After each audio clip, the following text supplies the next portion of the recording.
Hello guys.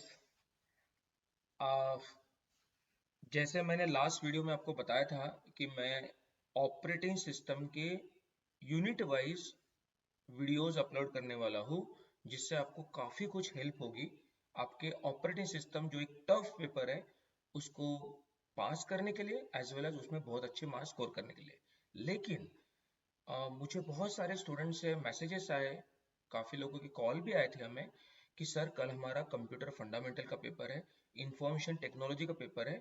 ठीक है, भलाई वो पेपर इजी है compare to all the paper, but still sir आप उसके हमें आईएमपी दो ना, कुछ इंपॉर्टेंट क्वेश्चन बताओ ताकि हमारा कम से कम टाइम में हमारी पढ़ाई हो जाए और हम अच्छे मार्क्स स्कोर कर सके, या जिनकी पढ़ाई बिल्कुल नहीं हुई है वो एटलीस्ट पास हो सके, और जिनकी पढ़ाई ठीक ठाक हुई है वो और अच्छे से स्कोर कर सके। तो इसलिए मैंने ऑन द अर्जेंट बेसिस मैं आज दो वीडियो अपलोड करने जा रहा हूँ। अभी एक वीडियो जो अपलोड कर रहा हूँ वो आपको जैसे ही नोटिफिकेशन मिलता है या आपको मैसेज आता है, आप वो फटाफट उसको सुन लेंगे, जो कि बहुत ही शॉर्ट रहने वाला है, 15 मिनट से लेके maximum half an hour, not more than that. तो वो आप सुन लेंगे और उसके बाद उसका प्रिपरेशन शुरू करेंगे। नोट्स अगर नहीं है अभी भी आपके पास, तो आप रिक्वेस्ट करो, आपको with in a fraction of second आपको उसके नोट्स दिए जाएंगे पीडीएफ फॉर्म में। ओके, अभी भी अगर आपके पास नहीं है तो। और आप क्या करना, एक हमारा प्लान क्या है कि कल आपका पेपर है। ओके, तो कल पेपर है तो आपको जैसे करीब करीब 10 बजे 11 बजे जब भी आपको ये वीडियो अवेलेबल हो जाएगा, आधे घंटे में आप ये सुन लेंगे।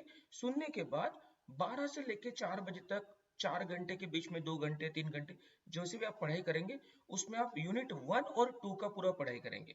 क्योंकि मैं पहला जो वीडियो अपलोड कर रहा हूँ ये यूनिट 1 2 का कर रहा हूँ।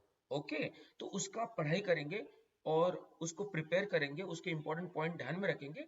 आफ्टर दैट एक अराउंड 4 बजे या 5 बजे एक और वीडियो मैं अपलोड करूंगा जिसमें यूनिट 3 और 4 रहेगा। तो वो भी एक 15 मिनट से लेके तो आधा घंटे तक, नॉट मोर देन दैट। उसको आप सुनेंगे, उसके सारे इंपॉर्टेंट क्वेश्चंस क्या है वो देखेंगे आप, और ये सारे इसमें मैं आपको फास्ट में रिवीजन भी कर रहा हूँ, तो वो रिवीजन भी हो जाएगी आपकी। उसके बाद शाम को आप प्लान क्या करना, शाम को 5 बजे से लेके या 6 बजे से लेके लेट नाइट तक आप थर्ड और फोर्थ यूनिट पे एम्फेसिस करना, उस पर ध्यान देना, उसका प्रिपरेशन करना, सो दैट कल का आपका जो पेपर है कंप्यूटर फंडामेंटल या इंफॉर्मेशन टेक्नोलॉजी का, अभी भी बहुत लोग कंफ्यूजन है। डोंट वरी, बीसीए के स्टूडेंट उसको कंप्यूटर फंडामेंटल बोलते हैं, BSc computer science, BSc IT वाले स्टूडेंट उसको आईटी बोलते हैं। तो उसमें मत पढ़ो, उस चक्कर में मत रहो, सबका सिलेबस सेम है, चारों यूनिट।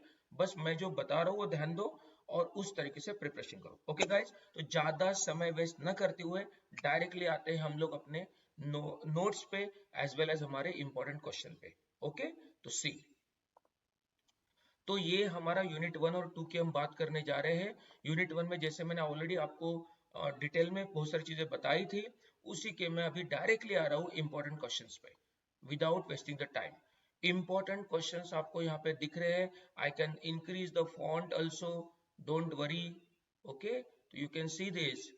ओके, तो अभी आप देख सकते हैं कि यूनिट 1 के हम इंपॉर्टेंट क्वेश्चन की बात कर रहे हैं। तो यूनिट 1 में आपका एक 5 मार्क का क्वेश्चन 100% आता है। 100% आपका एक 5 मार्क का क्वेश्चन होता है। वो एक तो होता है बस लाइंस के ऊपर, या फिर होता है इंस्ट्रक्शन फॉर्मेट या इंस्ट्रक्शन साइकिल के ऊपर।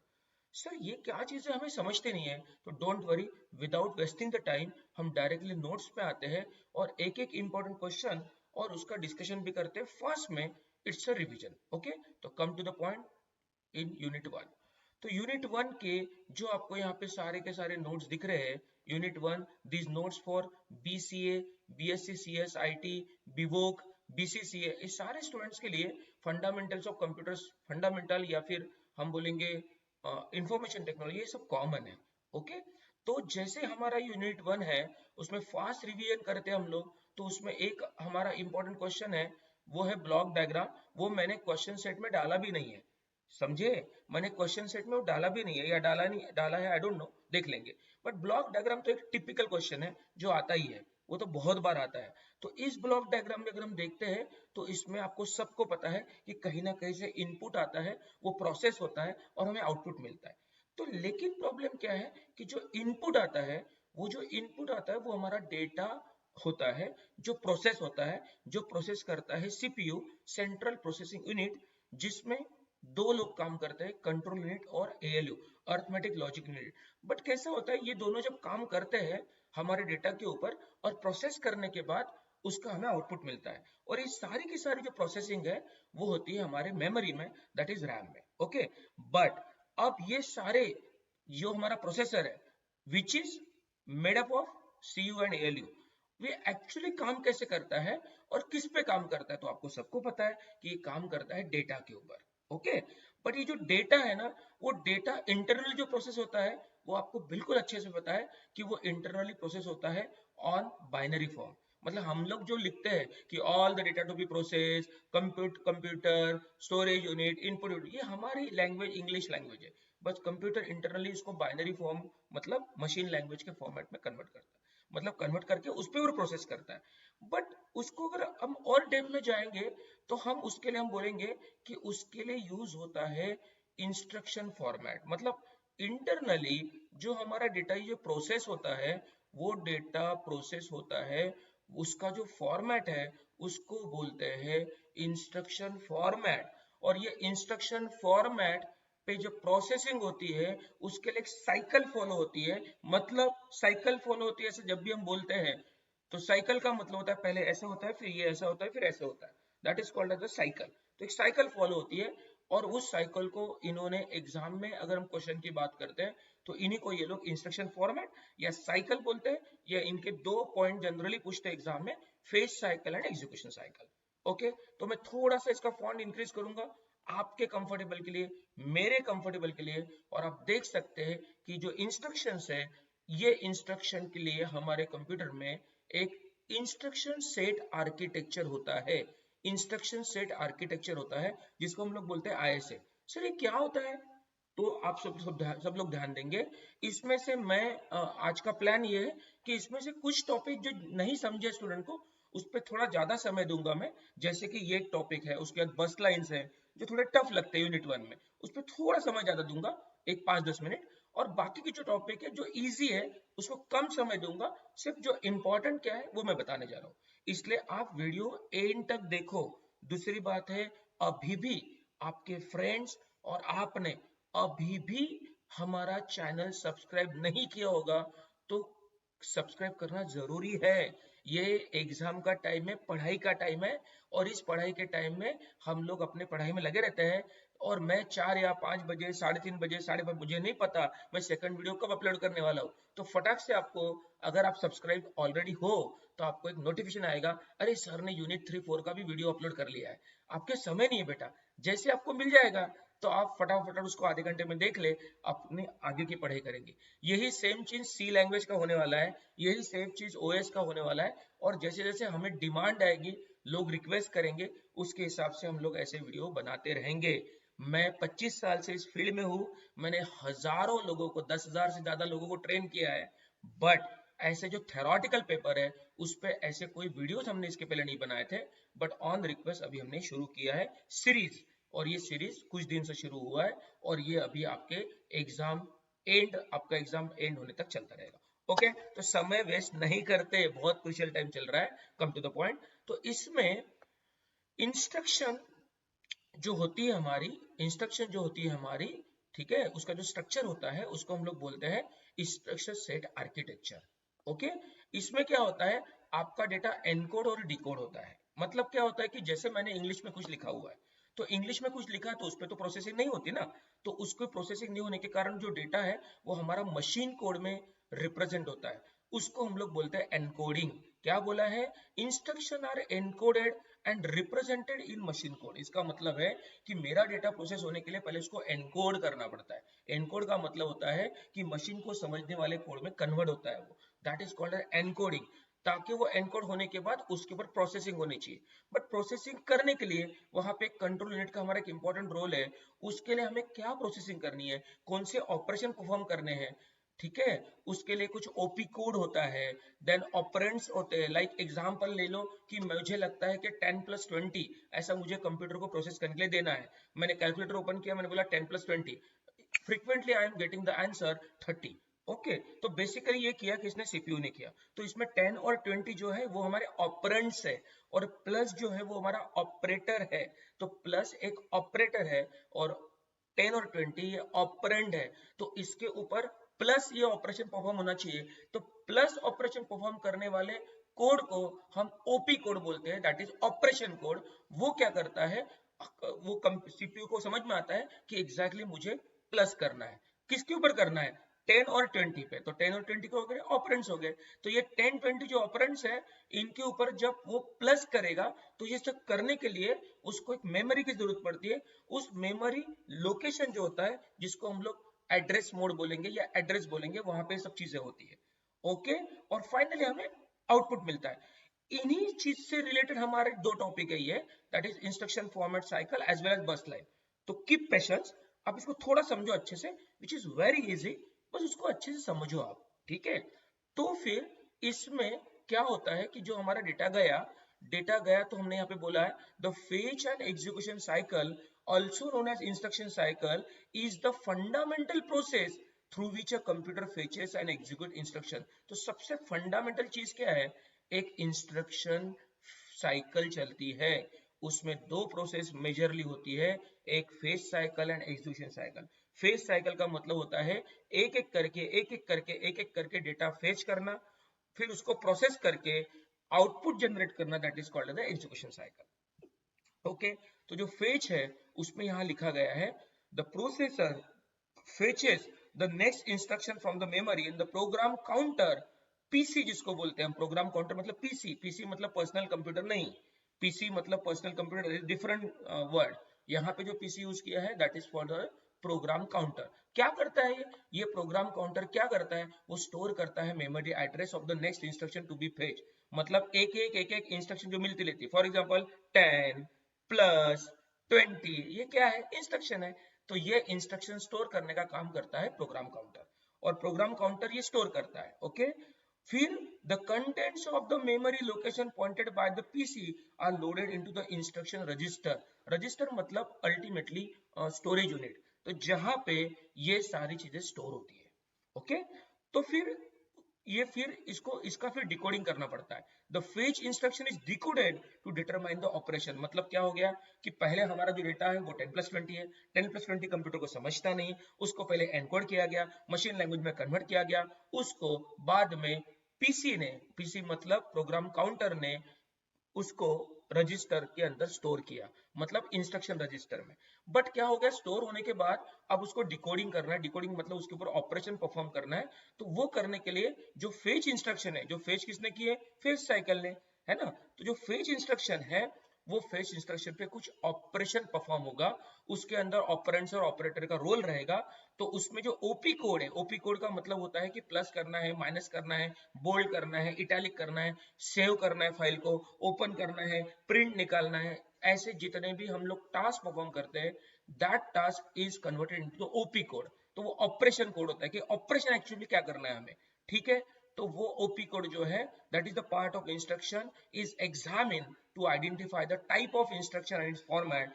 This step involves extracting the necessary information from the instruction and preparing the processor for the execution phase. मतलब exactly करना क्या है वो समझना, मतलब डिकोडिंग। फिर एग्जैक्टली डिकोडिंग समझ में आ गया तो प्रोसेसर को समझ में आ गया करना क्या है, तो वो काम करेगा, that is called as execution. The decoded instruction is executed by performing the required operation, और उसके बाद हमें वो रिजल्ट मिलता है। उसके बाद वही चीज हमारी रिपीट होती रहती है, मतलब फर्स्ट इंस्ट्रक्शन गई, सेकंड आई, सेकंड गई, थर्ड हुई, और इस तरीके से हमारे कंप्यूटर में प्रोसेसिंग होते रहती है। इसको हम बोलेंगे, ये हमारा एक क्वेश्चन इंपॉर्टेंट कवर होता है, वो है phase cycle and execution cycle, और इंस्ट्रक्शन फॉर्मेट के बारे में मैंने पहले पढ़ा, that is your first important question about this, तो जो मैंने आपको फास्ट में कवर किया। फिर यहाँ बोला है finally during the fetch and execution cycle the processor interacts with the memory and the other component of the computer to fetch instruction, decode them and execute them। मतलब क्या किया, पहले इंस्ट्रक्शन ली, उसको एनकोड किया, मशीन कोड में convert किया, decode का मतलब तो उसके छोटे छोटे पार्ट बनाए और देखा कि एग्जैक्टली करना क्या है, कौन सा ऑपरेशन परफॉर्म करना है, क्या करना है, वो डिकोडिंग हुई और उसके ऊपर उसके ऑपरेशन परफॉर्म हुए, मतलब एग्जीक्यूशन हुआ। इसका मतलब 10+20 जो मैंने इंग्लिश या न्यूमेरिक नंबर में लिखा है और मेरा रॉ डेटा हो गया, उसको एनकोड किया मतलब वो बाइनरी में कन्वर्ट हुआ, डिकोड हुआ उसका मतलब उसको प्लस करना है, 10-20 ऑपरेंड है प्लस ये ओपी कोड है, मतलब एडिशन करनी है, वो डिकोडिंग हो गया and finally what ever the result I am getting that is 30, वो एग्जीक्यूट हो गया। तो इसमें हमारा मेन जो साइकिल चली वो चली phase cycle and execution cycle. That is about this question, very easy, 5 mark का क्वेश्चन आता है, आराम से लिख सकते बेटा, कोई रट्टा मारने की जरूरत नहीं, दिमाग में डालो, अपनी लैंग्वेज यूज की तो भी चलता है, थोड़े बहुत पॉइंट मेरे नोट्स से लो, बाकी अपनी लैंग्वेज यूज करो एंड जस्ट छाप डालो। नागपुर यूनिवर्सिटी चाहिए मटेरियल, क्या चाहिए, मटेरियल, बस वो मटेरियल छाप डालो, you will get out of marks. Okay, as per this diagram is concern, as per this question is concern, इसमें बहुत बड़े डायग्राम की जरूरत नहीं पड़ रही है, बट जब मैं नेक्स्ट टॉपिक पे आता हूँ वहां पे डायग्राम का इंपॉर्टेंस है, तो वहां पे डायग्राम बनाने पड़ेंगे, that is called the bus line. Sir आपने जो बोला वो समझ में आया कि ऐसा सब होता है, बट इंटरनली ये होने के लिए हमारा जो मदरबोर्ड है, उस मदरबोर्ड में यहाँ पे रैम है, यहाँ पे रैम है, यहाँ प्रोसेसर है ना। अब इनके बीच में कम्युनिकेशन कैसे होगा ना, तो वो कम्युनिकेशन के लिए एक पाथ होता है, एक बस लाइन होती है, जिनको हम लोग बसेस बोलते हैं, बस लाइन बोलते हैं इसको। इस पे भी क्वेश्चन आता है। इसमें जनरली आपको data bus, address bus, control बस क्या होता है क्या नहीं, तो पहले तो समझ लो कि बस मतलब हमारी सिटी बस नहीं नागपुर की, कि हम लोग दत्तात्रेय नगर से निकले और बरडी पहुंचे, ये बस बस हाँ, बस ये अच्छी बात है कि ये बस जो वर्ड है वो उससे मैच भी हो रहा है, क्योंकि हमारी बस भी वही काम करती है कि पैसेंजर को यहाँ से वहां ट्रेवल करने की काम करती है। तो ये भी बस यही फंडा है कि भैया मेरे पास कुछ डेटा मेमोरी में पड़ा हुआ है, वहां से प्रोसेसर के पास देना, कीबोर्ड इनपुट डिवाइस से लेना, आउटपुट को देना, या ये जो सब चीजें होती है, ये मदरबोर्ड में कुछ बस लाइंस होती है, छोटी छोटी बारीक लाइंस होती है, उस लाइंस के थ्रू से सब कुछ होता है। उसमें जो मेन हमारा रोल है ये 3 लोगों का रहता है, वो है control bus, address bus and data bus. Okay, तो ये डायग्राम एक टिपिकल डायग्राम है, वो एग्जाम में आप बनाएंगे। तो इसमें जो एक्चुअली आप देख सकते हैं कि इन कंप्यूटर आर्किटेक्चर बस इज अ कम्युनिकेशन पाथवे, ये एक कम्युनिकेशन पाथवे है, मतलब ये सारे डिवाइसेस है, कीबोर्ड है, माउस है, मॉनिटर है, सीपीयू है, ओके, रैम है, कैश मेमोरी है, रॉम है, क्या कितनी सारी चीजें सर, इनके बीच में कम्युनिकेशन कैसे होगा, तो इन सबको जोड़ने का काम करता है बस लाइंस। ओके, ताकि इनके बीच में जो डेटा है वो यहां से वहां हमारा फ्लो हो सके। तो a bus is a communication pathway that allows different components within the computer system to transfer data and control signals between one another. It serves as a shared conduct for transmitting जो भी है। There are typically 3 types of bus line. एक होता है data bus. The data bus is responsible for carrying the actual data being transferred between the component. It is a bi-directional bus. कुछ by directional होते हैं, कुछ uni directional होते हैं। मतलब डेटा बस का काम होता है कि इधर से डेटा लेना और उसको देना, मतलब कहीं से वो ले रहा है और कहीं दे रहा है, दोनों काम कर रहा है, that's why it is called as the bidirectional. तो ये बाय डायरेक्शनल काम करता है। फॉर एग्जांपल 32 बिट अगर डेटा ले रहा है तो 32 bit data at a time process कर सकता है। इसीलिए हमारे जो कंप्यूटर के प्रोसेसर होते हैं 32 बिट प्रोसेसर, 64 बिट प्रोसेसर, ऐसा जब वो बोलते हैं इसका मतलब ये होता है कि वो एट ए टाइम कितना डेटा प्रोसेस कर सकता है। जितना ज्यादा बिट का प्रोसेसर होगा उतना वो ज्यादा data at a time process कर सकता है, मतलब उसकी स्पीड बढ़ जाएंगे, वो फास्ट रहेगा। उसी बारे में यहाँ पे लिखा हुआ है, आप पढ़ सकते हैं। तो that is the data bus, जो सबसे इंपॉर्टेंट है क्योंकि वो डेटा लेके आता है और लेके जाता है, that is the database. Address base क्या करता है, जब डेटा आता है, अरे उस डेटा को मैं रखूं कहाँ पे, उसके लिए address bus is use to specify the memory address, यानी मेमोरी हमारी जो है रैम, उसमें से एक जगह उसको अवेलेबल करके दे देगा कि ठीक है डेटा आ गया क्या, ओके कोई प्रॉब्लम नहीं, इस जगह पे आप उसको प्रोसेस करो, ये आपकी जगह है। वो जो जगह है, वो जो मेमोरी एड्रेस है, वो हमें मिलता है एड्रेस बस से। The address bus is used to specify the memory address or IO input output port address to that. For data transfer, it carries the location information of the data being accessed or stored. The width of the address bus determines the maximum amount of memory or IO address that can be accessed. For example, a 16-bit address bus can address up to 64 KB 2 raised to the power 16 of memory location. यहाँ पे साफ दिया है, तो ये आपका address. Control bus क्या करेगा? कंट्रोल बस क्या करेगा? Control bus is responsible for transmitting control signal and coordinating the activities of different component of the system. It carry signal such as, मतलब कंट्रोल बस से क्या पता चलेगा? अरे डेटा रीड करना है क्या, डेटा राइट करना है क्या, कुछ इंटरप्ट देना है क्या, कुछ क्लॉक चलानी है क्या, रिसेट करना है क्या, मतलब एग्जैक्टली करना क्या है, क्या प्रोसेस कर रही है, उसका पूरा कंट्रोलिंग करेगा control bus. These signals can control the timing and synchronization of data transfer. कितना किसको समय लग रहा है, कितनी देर में क्या होगा क्या नहीं, ये सब यहाँ से होगा. तो the data, the address and the control बस वर्क टुगेदर. कोई एक से काम नहीं चलेगा. डेटा डेटा लेके आएगा, उसके लिए मेमोरी कहाँ लगती है, उसके लिए एड्रेस बस काम करेगा, और इन पे क्या करना है एग्जैक्टली ऑपरेशन किस टाइप का है वो कंट्रोलिंग का काम कंट्रोल बस कर रहा है. इसलिए इसमें से कोई भी एक चीज काम की नहीं है, सब तीनों मिलके जब काम होगा तब जाके हमारा प्रोसेसिंग सही से होगा. The data, address and control bus work together to facilitate communication between various components in the computer system. For example, when a processor wants to read data from memory, very good example, when a processor wants to read data from memory, it places the memory address on the address bus. Address bus में वो memory address मिल गया. Send a read signal to the control bus. Control bus को पता चला कि भैया read करना है, ओके. एड्रेस बस को पता चला कि इसके लिए ये मेमोरी लोकेशन है. And data is transmitted from the memory to the processor via data bus. इस तरह से तीनों का काम होता है, तब जाके यहाँ से वहाँ डेटा कैरी होता है और हमारी प्रोसेसिंग हो सकती है. ऐसा एक बहुत इंपॉर्टेंट क्वेश्चन हम 5 मार्क का जो आता है वो हमने कवर किया. आपको इसमें से कोई ना कोई क्वेश्चन आएगा, एक तो बस लाइन से रिगार्डिंग या फिर इंस्ट्रक्शन फॉर्मेट या इंस्ट्रक्शन साइकिल से रिगार्डिंग. ठीक है, तो आप इसको पढ़ो और अपने लैंग्वेज में भी लिख सकते हैं. कुछ कुछ इंपॉर्टेंट चीजें नोट से ले सकते हैं, बाकी आप अपनी लैंग्वेज यूज कर सकते हैं. अपनी लैंग्वेज उन लोगों ने यूज करना चाहिए जिनका इंग्लिश ठीक ठाक है. जिनका इंग्लिश बहुत बुरा है वो लोग थोड़ा सा नोट्स से कुछ मटेरियल लेंगे तो बेटर होगा. ठीक है, okay. Second important question of unit 1. हमेशा आपको ऐसा क्वेश्चन आता है कि आपको डेसिमल टू बाइनरी कन्वर्ट करना है, या डेसिमल टू हेक्साडेसिमल कन्वर्ट करना है, या डेसिमल टू ऑक्टल कन्वर्ट करना है. जैसे क्वेश्चन कैसे रहता है कि ऐसा जब दिया है और यहाँ पे 10 दिया है, 10 मतलब डेसिमल, 10 मतलब डेसिमल, 10 मतलब डेसिमल, और 2 मतलब बाइनरी, 8 मतलब ऑक्टल, 16 मतलब हेक्सा. तो decimal to binary, decimal to binary, decimal to octal and decimal to hexadecimal. जब भी डेसिमल टू बाइनरी करना है तो आपको 2 से डिवाइड करके उसका रिमाइंडर लिखना पड़ता है, फिर उसको अपोजिट डायरेक्शन में लिखते हैं. यहाँ पे हमको 10 इसको 8 से डिवाइड करना पड़ेगा फॉर ऑक्टल, यहाँ पे 16 से डिवाइड करना पड़ेगा फॉर हेक्साडेसिमल. वो प्रोसेस को समझाने के लिए, to be very frank with you, अभी समय नहीं है. It's very easy, maximum student को ये आता है. कॉलेज में कम से कम इतना तो थोड़ा ठीक ठाक पढ़ाई लेते हैं, तो इतना बहुत लोगों को आता है. और अभी मेरे पास कोई समय नहीं है कि ये सब समझाते बैठूं, नहीं तो ये भी बहुत डिटेल में समझा सकता हूँ. ठीक है, बट मेरे ख्याल से ये आप लोग मैनेज करो.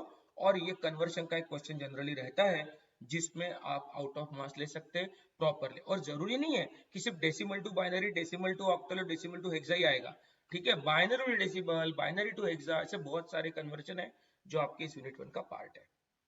ठीक है, इसी से रिगार्डिंग थ्योरेटिकल क्वेश्चन भी आता है.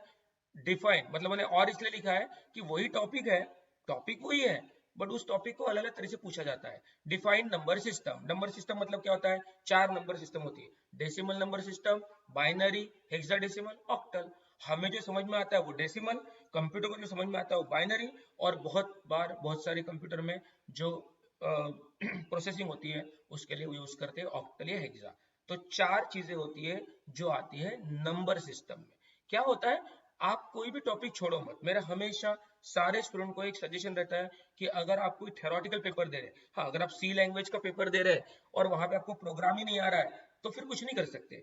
लेकिन जब थ्योरेटिकल पेपर दे रहे हैं तो मेरा ये सभी लोगों को सालों से सजेशन है कि बेटा छोड़ना मत कुछ.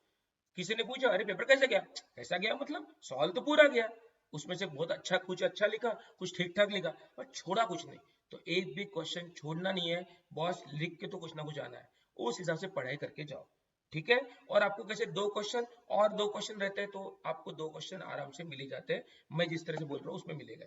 तो ये जो क्वेश्चन है इसी क्वेश्चन को थ्योरेटिकली कैसे पूछा जाता है कि define number system explain octal number system, hexadecimal number system in detail giving suitable example. मतलब कभी ऑक्टल क्या होता है समझाओ, हेक्साडेसिमल क्या होता है समझाओ, बाइनरी क्या होता है समझाओ, डेसिमल नंबर सिस्टम क्या होता है समझाओ, which is a very easy concept, उसको आप एक्सप्लेन कर सकते हैं। एक तो प्रॉब्लम आएगा या फिर ऐसा कुछ आएगा, तो ऐसा एक क्वेश्चन जनरली रहता है।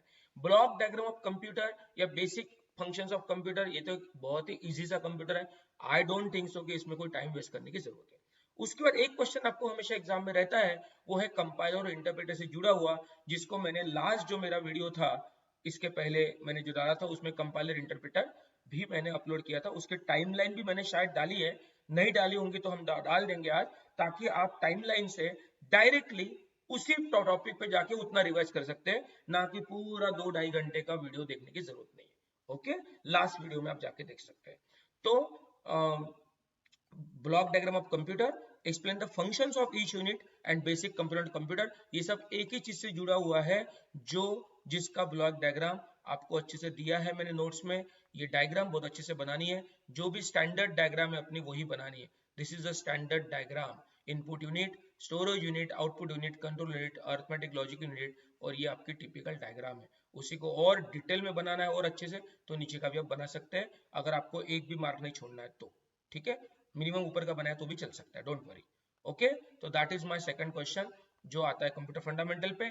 उसके बाद आता है आपका एक क्वेश्चन जो आता है कंपाइलर और इंटरप्रेटर से जुड़ा हुआ, जो मैंने लास्ट लेक्चर में आपको बहुत अच्छे से बताया था। इसमें differentiate between compiler interpreter, explain compiler interpreter, differentiate between source and object program, ये इसी से जुड़ा हुआ है, इसी से जुड़ा हुआ है, क्योंकि आपका जो सोर्स प्रोग्राम है, सी लैंग्वेज का जो सोर्स प्रोग्राम है, जिसको बोलते हैं .c फाइल, बराबर है, उसको जब हम ट्रांसलेटर से ट्रांसलेट करते हैं, मतलब कंपाइल करते हैं, तो उसका बनता है ऑब्जेक्ट प्रोग्राम, जिसको बोलते हैं मशीन लैंग्वेज कोड। और बाद में लिंकर उसको लिंक करके, हेडर फाइल के साथ लिंक करके उसकी फाइल बनाता है एक्जीक्यूटेबल फाइल। तो हमेशा जब भी हम सी लैंग्वेज का प्रोग्राम बनाते हैं कोई भी, तो हर प्रोग्राम के पीछे 3 फाइल बनती है। एक हमारा प्रोग्राम जिसको हम सेव करते हैं, वो होती है .c file, which is called as the source code. फिर वो सोर्स कोड कंप्यूटर को नहीं समझता, वो हमें समझ में आता है, मेन, प्रिंटफ, स्कैनफ, इंट ए, फ्लोट बी, क्यार सी, ये हमें समझता है, ये कंप्यूटर को नहीं समझता। इसलिए उसको कंप्यूटर को समझने वाले लैंग्वेज में हमें ट्रांसलेट करना जरूरी है, जिसके लिए यूज होता है ट्रांसलेटर। कौन सा, वो मैंने आपको लास्ट वीडियो में डिटेल में बताया था। फिर वो ट्रांसलेटर क्या करता है, आपका जो .c का फाइल है उसको मशीन कोड में कन्वर्ट करता है, जिसको हम लोग बोलते हैं ऑब्जेक्ट प्रोग्राम। क्या बोलते हैं, object program, source program. Source का मतलब होता है आपके प्रोग्राम की .c फाइल, एक्चुअली सिर्फ .c नहीं बोलूंगा मैं, किसी भी प्रोग्रामिंग लैंग्वेज की मेन कोडिंग फाइल इसी .c फाइल। सी लैंग्वेज है तो .c, सी प्लस है तो .cpp, जावा है तो .java, पाइथन है तो .py, PHP तो .php, HTML तो .html, ऐसे विजुअल बेसिक है तो .vbp, FRM, ऐसा हर लैंग्वेज का अपना अपना एक एक्सटेंशन होता है, जिसको हम सोर्स फाइल बोलते हैं। उस सोर्स फाइल को ट्रांसलेट करने के बाद जो प्रोग्राम बनता है, that is called as object program, that is called as object program. ठीक है, ऑब्जेक्ट प्रोग्राम मतलब कंप्यूटर को समझने वाला। और उसके बाद जिससे हमारा आउटपुट आता है, उसको बोलते हैं हम एग्जीक्यूटेबल प्रोग्राम।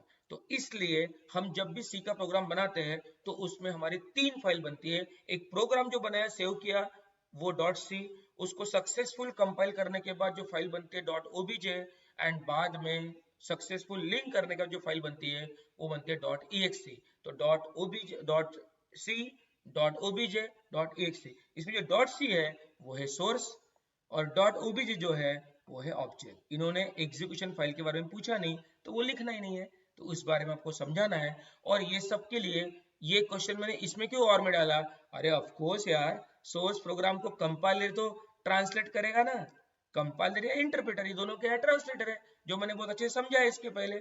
वही ट्रांसलेट करेंगे तभी तो ऑब्जेक्ट प्रोग्राम बनेगा ना, तो ये टॉपिक इसी से जुड़ा हुआ है ना, इसलिए मैंने और में डाला। मतलब एक ही टॉपिक है, उसको घुमा घुमा घुमा घुमा के ये लोग पूछते हैं, आपको पागल बनाते हैं।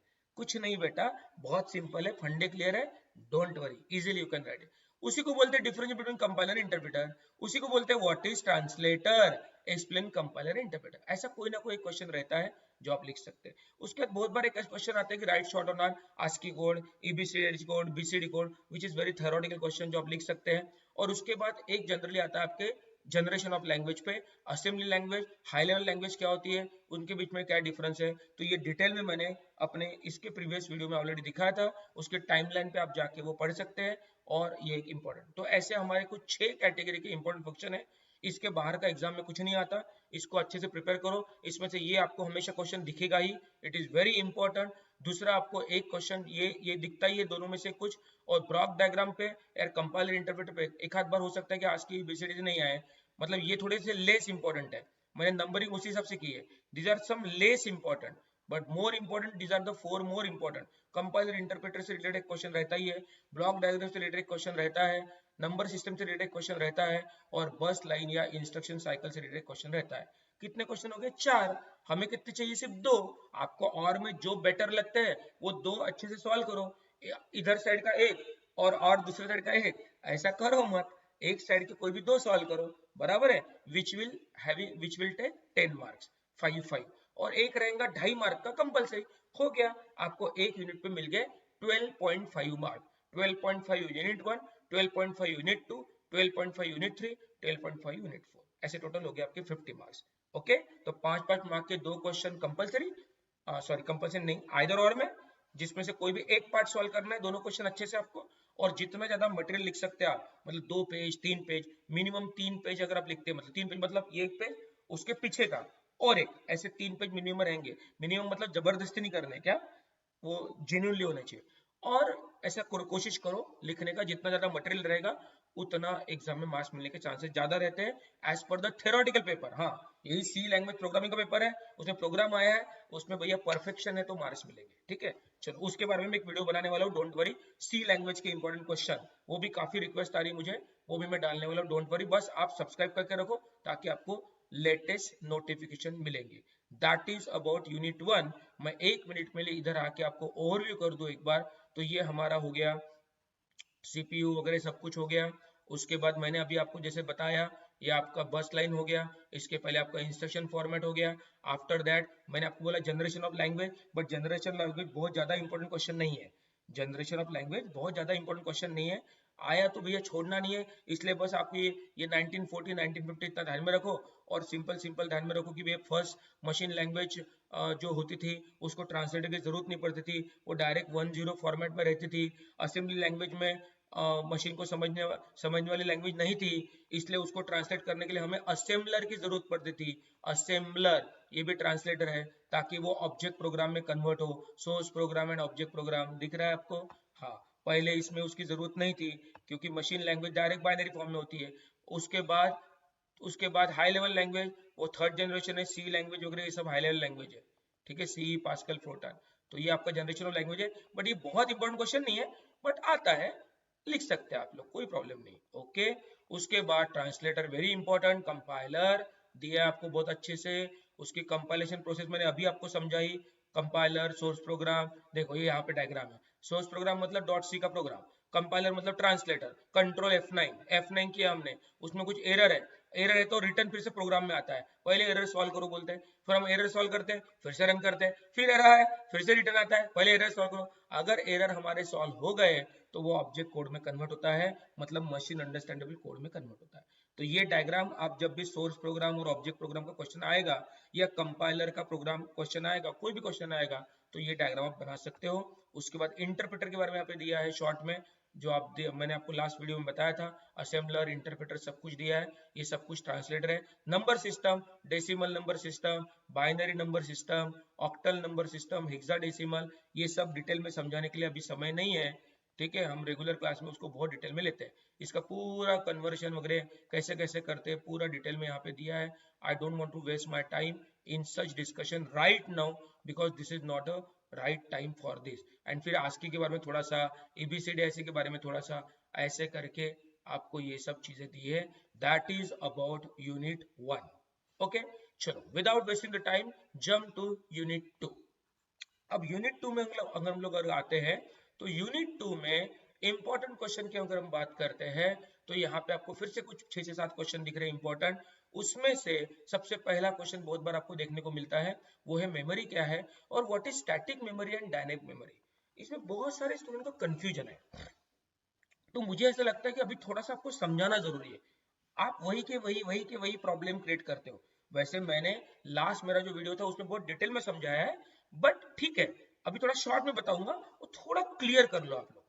क्या बताना चाहते हैं सर आप? देखो, स्टैटिक मेमोरी और डायनेमिक मेमोरी, इसमें कंफ्यूज मत हो आप, सब लोग समझो, इसमें कंफ्यूजन मत करो। स्टैटिक मेमोरी और डायनेमिक मेमोरी ये एक ही चीज है एक्चुअली देखा जाए तो, जिसको हम लोग मोस्टली रैम मेमोरी बोलते हैं, बराबर है। बट स्टैटिक मेमोरी ये रैम ही है, डायनेमिक मेमोरी रैम ही है, ठीक है। जिसमें फ्रीक्वेंटली चेंजेस होते रहते हैं वो डायनेमिक हो गई, जिसमें बहुत ज्यादा फ्रीक्वेंटली चेंजेस नहीं होते वो स्टैटिक हो गई। मतलब रैम का ही छोटे से पोर्शन को हम डायनेमिक मेमोरी बोलते हैं, तो डायनेमिक मेमोरी को ही हम लोग बोलते हैं cache memory, CACHE, cache memory, बराबर है। Which reside between the CPU and RAM, दोनों के बीच में जो रहती है, दोनों के बीच में जो मेमोरी रहती है कौन सी है? Cache memory. यहाँ पे सीपीयू है, यहाँ पे रैम है, इनके बीच में कौन है? Cache memory. But actually cache memory is nothing but the part of RAM, RAM का छोटा सा पोर्शन है। फिर उसको क्यों कैश मेमोरी बोलते हैं? क्योंकि वो क्या करता है, रिसेंट और लेटेस्ट इंफॉर्मेशन अपने पास स्टोर करता है और फट से स्टोर करके छोड़ देता है, स्टोर करता है छोड़ देता है, बट फास्ट उसमें चेंजेस होते हैं, बट फास्ट होते हैं, इसलिए उसको डायनेमिक बोलते हैं। डायनेमिक मतलब फास्ट चेंजेस, स्टैटिक मीन्स थोड़ा सा आराम से होगा। तो इसलिए दोनों पार्ट रैम के ही है, don't be confuse, okay. 1 minute के लिए नोट्स में आ जाते हैं, और unit 2, let me close this unit 1 notes, okay. Unit 2, अब यूनिट 2 में हम लोग बात करते हैं फास्ट में थोड़ा सा रैंडम एक्सेस मेमोरी की बात हो रही है, और उसमें बात हो रही है static and dynamic. There are two important types of RAM, static RAM, और मोस्टली मैं इस वीडियो में वो चीजें कुछ कवर करने की कोशिश कर रहा हूँ जो शायद मैंने पहले वाले वीडियो में इतना अच्छे से नहीं की थी, ताकि आपका सब कुछ कवर हो जाए, ओके। तो there are two important types of RAM, static RAM and dynamic RAM. Are you getting this?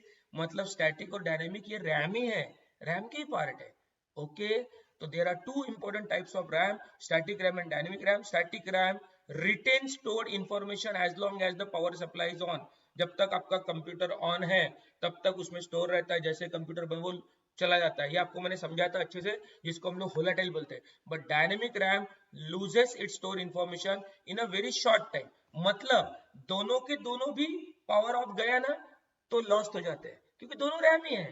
But अपना जो रैम है ना, जैसे अभी आप देख सकते हैं कि मैं कंप्यूटर पे कुछ काम कर रहा हूँ और कुछ लिख रहा हूँ, 1 घंटे से लिख रहा हूँ, तो जब तक मेरा कंप्यूटर ऑन है तब तक स्टोर है ना, दैट इज रैम। बट उसी 1 घंटे में 2-2 मिनट बाद, 1-1 मिनट बाद, कुछ कुछ फ्रैक्शन ऑफ सेकंड बाद डेटा लॉस हो जाएगा, डेटा लॉस हो जाएगा, दैट इज डायनेमिक रैम, जिसको हम बोलते हैं कैश मेमोरी, बराबर है। तो इसका मतलब समझ लो अच्छे से, दोनों रैम ही है, दोनों रैम ही है। मतलब मैंने यहाँ पे कुछ अगर लिखा, मैंने ज्यादा टाइम वेस्ट नहीं करना है, मुझे शॉर्ट में बताना है, इसलिए मैं बहुत टाइम वेस्ट नहीं करूंगा। फिर भी 1 मिनट के लिए मैं वर्ड में आया और मैंने यहाँ पे कुछ लिखा, ठीक है, डी सॉफ्ट कंप्यूटर। तो आप इमेजिन करो, अभी इमेजिन करो सिर्फ 2 मिनट के लिए, ऐसा मैंने कुछ लिखा।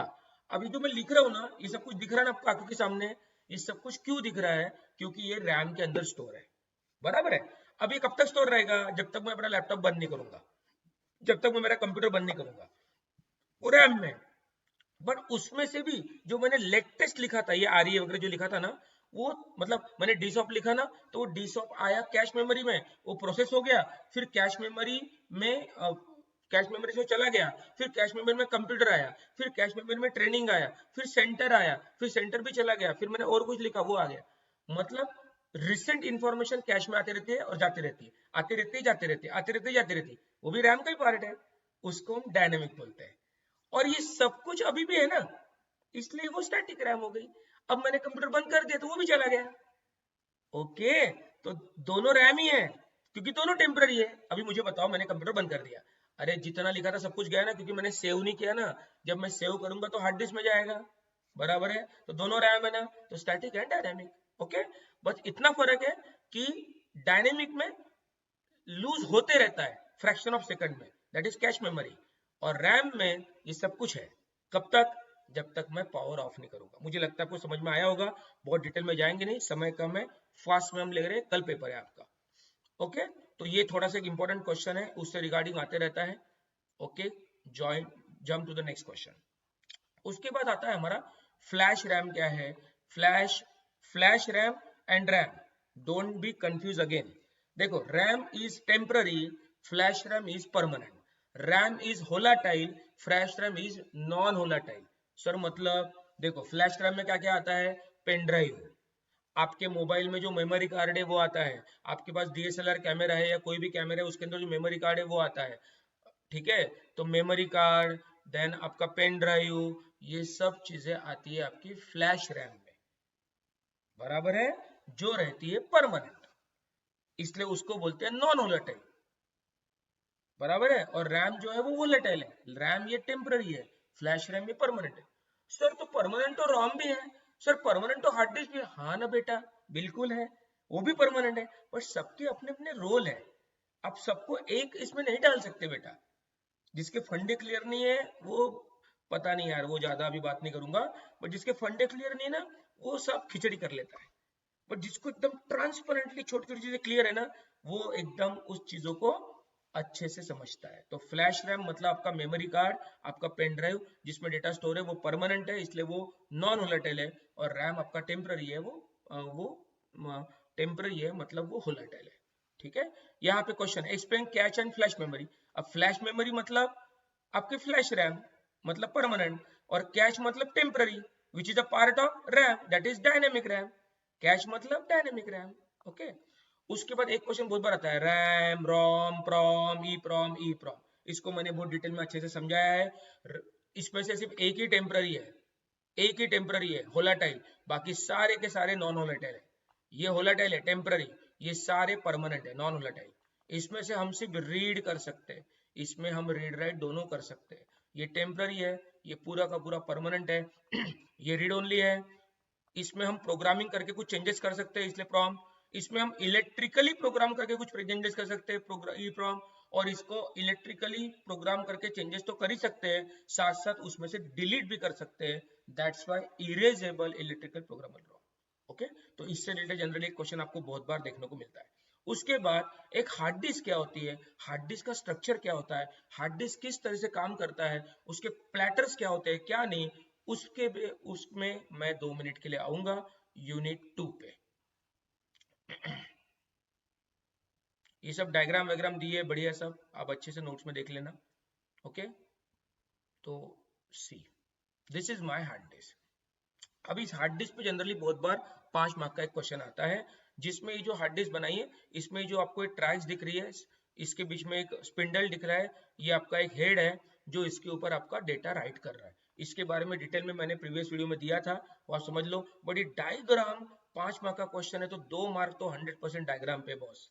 डायग्राम मस्त बना के आओ, बाकी आप लोग छापने में तो स्मार्ट हो ही, आप आराम से छाप सकते हो। इतना ध्यान रखना, ये हार्ड डिस्क है, इसमें डेटा परमानेंटली स्टोर होता है, इसमें से हम रीड भी कर सकते हैं, राइट भी कर सकते हैं। ऑफ कोर्स ये परमानेंट है, इसका मतलब क्या है, नॉन वोलेटाइल। एक्चुअली जो डेटा राइट होता है वो इसको कॉन्सेंट्रिक सर्कुलर रिंग में डिवाइड किया जाता है, ये डिस्क को, और इसको हम ट्रैक बोलते हैं, और इस ट्रैक के छोटे छोटे जो पोर्शन है उसको हम सेक्टर बोलते हैं, ठीक है। और वहां पे आपका डेटा राइट होता है, रीड होता है। इसके बारे में ज्यादा डिटेल में जाऊंगा नहीं, बाकी आप थ्योरेटिकली पढ़ो, बहुत अच्छे से नोट्स में दिया है। इसके ऊपर एक क्वेश्चन जनरली आपको इंपॉर्टेंट रहता है, ओके। तो ये आपका पूरा क्वेश्चन और करके मैंने लिखा है, वो उसी से रिलेटेड है। उसके बाद आपको क्वेश्चन रहता है ब्लू रे डिस्क क्या है, जिप डिस्क क्या है। तो ब्लू रे पे क्वेश्चन बहुत बार आपको देखने को मिलता है, ब्लू रे पे, ठीक है। तो फॉर योर काइंड इंफॉर्मेशन, ये जिप डिस्क हो गई, आजकल कोई यूज नहीं करता, आउटडेटेड हो गई, नो बडी विल यूज। पहले क्यों यूज करते थे, क्योंकि ये इजी टू यूज था। अभी आजकल पेन ड्राइव का जमाना आ गया, मेमोरी कार्ड का जमाना आ गया, इसे जिप डिस्क को यूज नहीं करता। ऑप्टिकल डिस्क का भी क्वेश्चन आता है, सीडी डीवीडी का। सीडी और डीवीडी दोनों किस में आते हैं, ऑप्टिकल डिस्क में। सीडी और डीवीडी दोनों ऑप्टिकल डिस्क में आते हैं, ठीक है। थोड़ा ब्लूइश कलर जो रहता है वो डीवीडी रहती है, और थोड़ा येलोइश कलर जो रहता है वो येलोइश या व्हाइट कलर की रहती है, थोड़ी सी व्हाइटिश, वो सीडी होती है, ठीक है। वो आपको सब पता है, पेन ड्राइव वेन ड्राइव तो आप तो जेब में लेके घूमते हैं, क्या बताना है, बट फिर भी थेरोटिकली लिखना आना चाहिए। और उसके बाद ये ब्लू रे डिस्क, इसके बारे में जनरली क्वेश्चन आता है बहुत बार 5 मार्क का। उसके डायग्राम बनाओ। अ ब्लू रे, अ ब्लू रे, a Blu-ray disc is a high density optical disc storage medium which is used for the storage of high definition digital format like audio, video and PlayStation games and so on. अभी आप लोग VR mall में जाओगे, VR mall में जाके वहाँ पे play station है, वहाँ कितना बढ़िया वहाँ पे वीडियो दिखता है। या आप लोग बहुत बार देखोगे वहाँ पे 3D 4D 5D 7D ऐसे आजकल बच्चे एंजॉय करते हैं वीडियो को। वहाँ पे जो क्वालिटी यूज करते हैं वो सारा ब्लू रे में स्टोर रहता है। जो हम लोग मूवीज देखते हैं उसकी जो क्वालिटी होती है, हमारे जो टीवी पे हमारे चैनल पे जो सीरियल आती है, वेब सीरीज की जो वीडियो, ये सब चीजें हाई क्वालिटी डेफिनेशन वीडियो होते हैं। वो normally pen drive hard disk इधर उधर स्टोर नहीं करते हैं, वो इसमें स्टोर करते हैं, दैट इज योर ब्लू रे डिस्क, बीडी। ठीक है, बीडी पता है ना आपको, बीडी है ना, बीडी बॉयज, बीडी बीडी वो बीडी नहीं है ये, गलत मत समझो बेटा। ये क्या है, ये है ब्लू रे डिस्क। इस पर डेटा कौन सा स्टोर होता है, हाई डेफिनेशन डेटा। आप सोच कर सर 25 GB तक इसमें डेटा स्टोर होता है। और ये यहाँ पे सब कुछ इसके बारे में दिया है, आप ये पढ़ो और इसके बारे में आप लिखो, ये एक इंपॉर्टेंट क्वेश्चन है। और उसके बाद ऑप्टिकल डिस्क मतलब सीडी डीवीडी का क्वेश्चन आता है। और प्राइमरी और सेकेंडरी स्टोरेज का अगर कोई क्वेश्चन आया तो कंफ्यूज मत हो। प्राइमरी मेमोरी है हमारी रैम, रैम देखो मेरी पहली डायग्राम, ये समझ लो थोड़ा सा। अरे नहीं इसमें नहीं है, देखो इंपॉर्टेंट क्वेश्चन समझ में आ गया ना। इसमें से कोई ना कोई क्वेश्चन रहता है आपको एग्जाम में, डोंट वरी बेटा, वेरी इजी। 3 और 4 का मैं थोड़ी देर में डालने वाला हूँ, don't worry. Okay, let me what I need to do, मैं कहाँ जाने वाला था, ओके मैं यहाँ आने वाला था। ये देखो ये पहला डायग्राम है मेरा, बस ये देख लो आप। प्राइमरी मेमोरी में कौन कौन से आते हैं, प्राइमरी और सेकेंडरी। प्राइमरी मतलब प्राइमरी में आती है नॉन वोलेटाइल वोलेटाइल दोनों प्राइमरी में आते हैं। मतलब जो ज्यादा इंपॉर्टेंट है वो प्राइमरी, और जो थोड़ा लेस इंपॉर्टेंट है वो सेकेंडरी। मतलब आप जब एजुकेशन लेते हो तो आपकी इच्छा हो ना हो, आपको फर्स्ट स्टैंडर्ड से लेके तो फोर्थ स्टैंडर्ड पढ़ना ही पड़ता है हर किसी को, that is called as the primary education. फिर आपका सेकेंडरी एजुकेशन शुरू होता है 6 7 8 9 10 से सेकेंडरी होता है। इसका मतलब आप 6 स्टैंडर्ड में तब जाएंगे जब आप प्राइमरी एजुकेशन लेंगे। तो प्राइमरी मतलब ज्यादा इंपॉर्टेंट, सेकेंडरी मतलब नेक्स्ट टू इंपॉर्टेंट, मतलब वो इतना ज्यादा इंपॉर्टेंट नहीं रहता है। इसका मतलब है कि रैम मेमोरी बहुत ज्यादा इंपॉर्टेंट है, वो नहीं रहेंगे तो हम काम ही नहीं कर पाएंगे। पर हार्ड डिस्क नहीं तो हम काम कर सकते हैं, पेन ड्राइव से काम चला लेंगे, किसी से भी काम चला लेंगे। बट रैम ही नहीं तो काम कैसे करेंगे, रोम नहीं तो काम कैसे करोगे, कैश मेमोरी नहीं तो काम कैसे करोगे। तो इसलिए जिसके अलावा काम नहीं कर सकते वो इंपॉर्टेंट मतलब प्राइमरी। उसमें होलाटाइल नॉन दोनों आते हैं। होलाटाइल मतलब टेम्पररी, नॉन होलाटाइल मतलब परमानेंट। होलाटाइल में आपका रजिस्टर आ गया आईआर, कैश मेमोरी आ गई, रैम में कैश मेमोरी मतलब एक्चुअली डायनामिक रैम है, बट डायग्राम में ऐसा लिखा है स्टैटिक डायनामिक फ्लैश रैम। और इसमें नॉन होलाटाइल में आता है रोम प्रॉम ईप्रॉम ईप्रॉम। और सेकेंडरी में आता है आपका optical disk, magnetic memory, CD DVD blu ray, magnet tape, hard disk, zip disk, pen drive, ये सब कुछ। ठीक है, तो ऑल स्टूडेंट्स, आप लोगों को समझ में आ रहा होगा कि मैं क्या बोलने जा रहा हूँ। और ये मैंने एक शॉर्ट में वीडियो बनाया है। अभी आपको ये वीडियो जैसे अपलोड होता है आपको नोटिफिकेशन आएगा, आप सब्सक्राइब करो। और 4-5 बजे तक आज ही मैं नेक्स्ट वीडियो अपलोड करने वाला हूँ, वो है यूनिट 3 और 4 पे। उसके सारे इंपॉर्टेंट क्वेश्चन बताऊंगा, उसको भी मैं रिवीजन करूंगा शॉर्ट में और आपको समझाऊंगा। उसका फायदा लो, सब्सक्राइब करो, अपने फ्रेंड्स को बताओ और बेल आइकन को प्रेस करो और अपना यूट्यूब का नोटिफिकेशन ऑन रखो, ताकि आपको फटक से आपको नोटिफिकेशन आ जाए। आप फट से आधे घंटे में पढ़ लेना और उसकी पढ़ाई करना, मस्त आपका पेपर जाएगा। बहुत बढ़िया आप पेपर सॉल्व कर पाओगे वेरी इजीली। इसी तरीके से आगे भी हम लोग सी लैंग्वेज और बाकी सब भी करने वाले हैं। ठीक है बेटा, चलो bye, see you, take care and all the best for your tomorrow's paper.